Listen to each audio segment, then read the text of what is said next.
ولی کے پہچاننے کے لیے کرامت شرط نہیں ہے، کرامت ایک ذریعہ ہے، ضروری نہیں ہے۔ کتنے اولیاء ہیں جن کی کرامات ہمارے تک نہیں پہنچی لیکن وہ اللہ کے ولی ہیں۔ سب سے بڑے ولی اس امت کے صحابہ تھے، ان میں سے کتنے کی کرامات ہمارے پاس پہنچی ہیں لیکن ہم انہیں اللہ کا ولی مانتے ہیں۔ تو یہ کوئی شرط نہیں ہے، شرط ایمان اور تقوی ہے، اور باقی احادیث میں مختلف ان کی علامتیں بتائی گئی ہیں۔ الذین اذا رأوا ذکر اللہ، ایمان اور تقوی سے متصف بندگان خدا کی ایک علامت یہ ہے جب تم ان کی صحبت میں بیٹھو تمہیں خدا یاد آ جائے، اللہ کی یاد آنے لگے۔ تو کرامت معیار ولایت نہیں ہے اور شرط ولایت بھی نہیں ہے۔ تھوک کے حساب سے مارکیٹ میں بہت سارے لوگوں کی جعلی کرامات موجود ہیں، تو اولیاء کے لیے ہم عقیدت اور محبت کے جذبات رکھتے ہیں تو پھر مارکیٹ میں 2 نمبر بھی اس کا آئے گا۔ اور ہمیں پتہ ہے غذائی اجناس سے لے کر کے ادویات تک اور دیگر ضروریات زندگی تک کہ اصل کیا ہے اور نقل کیا ہے، تو ہمیں اس میں بھی غور و فکر کرنا چاہیے کہ اصل کیا ہے اور نقل کیا ہے، نہ یہ کہ ہم چند بدطینت لوگوں کی وجہ سے حقیقت کا انکار کر دیں۔ تو آج بھی کچھ لوگ ہیں جو کہتے ہیں جی چھوڑو، ہم نہیں مانتے کرامتوں شرامتوں کو، اس طرح کے لفظ بولتے ہیں، جبکہ کرامت کا من حیث الکرامت انکار کفر ہے۔ اگر کوئی کہے میں کرامت کو ہی نہیں مانتا تو یہ کفر ہے۔ وہ کرامتیں جن کا بیان قرآن مجید میں موجود ہے، جس طرح آصف بن برخیہ کا تخت بلقیس لانا، حضرت مریم سلام اللہ علیہا کے حجرے میں بے موسم پھلوں کا آنا، اصحاب کہف کا 300 سے زائد سال کا عرصہ سوئے رہنا کھائے پیے بغیر، اور رب ان کی کروٹیں بھی بدلتا رہا، یہ قرآن میں مذکور ہے۔ تو اس کا انکار بھی کفر ہے، قرآن کا انکار لازم آتا ہے۔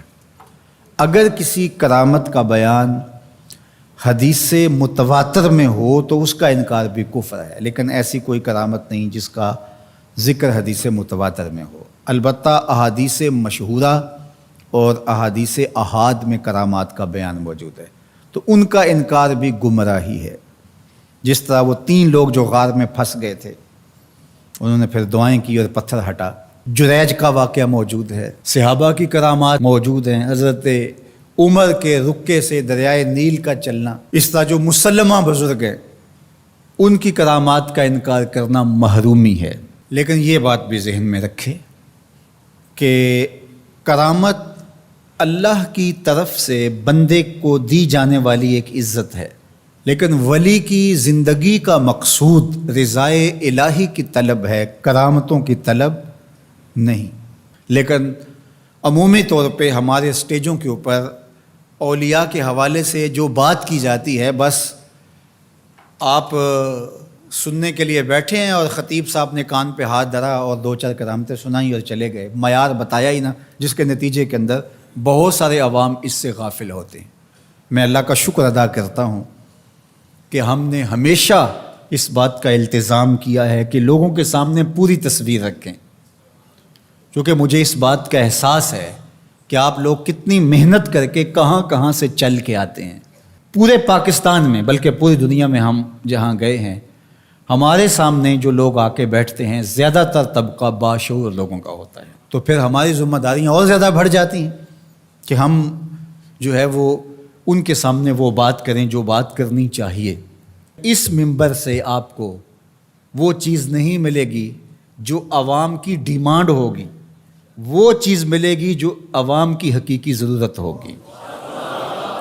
اس پر میں بھی اللہ کا شکر ادا کرتا ہوں، اس پر آپ کو بھی اللہ کا شکر ادا کرنا چاہیے، اور نہ یہ کہ کچھ 2 نمبر لوگوں کے رد عمل میں ہم حقیقت کا انکار کر دیں، جس طرح معتزلہ کر رہے ہیں، اور ایک طبقہ وہ ہے جو رتب و یابس کو قبول کر رہا ہے، اور آپ نے ایسے شخص، ایسے لوگ کہ جو اچھے انسان بھی نہیں ہیں، لوگوں کو دیکھا ہے کہ ان کو ولی مان رہے ہیں اور ان سے اپنی حاجتیں طلب کر رہے ہیں، ان کو ہادی مان رہے ہیں، مرشد مان رہے ہیں۔ وہ شخص جو خود آشنا بھی نہیں ہے، وہ تمہیں منزل آشنا کیسے کرے گا؟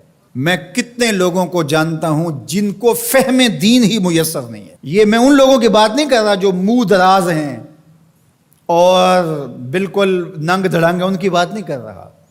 جو بظاہر حلیے میں بھی ہیں ان کا فہم دینی ناقص ہے. کتنے ایسے علماء کو جانتا ہوں ان کی توحید کا تصور ناقص ہے.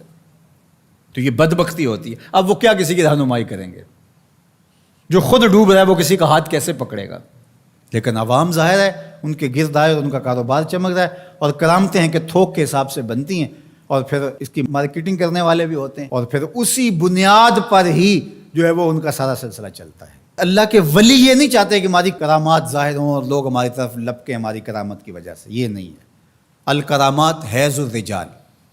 جس طرح عورتیں ایام مخصوصہ کو چھپاتی ہیں، اللہ کے ولی بھی چھپاتے ہیں. وہ نہیں چاہتے کہ ہم اس حوالے سے جو ہے وہ پہچانے جائیں. باقی دور موجود کے اندر کسی صالح متقی شخص کی کوئی ایسی بات سامنے آئے تو شریعت کے میزان پہ پرکھا جائے.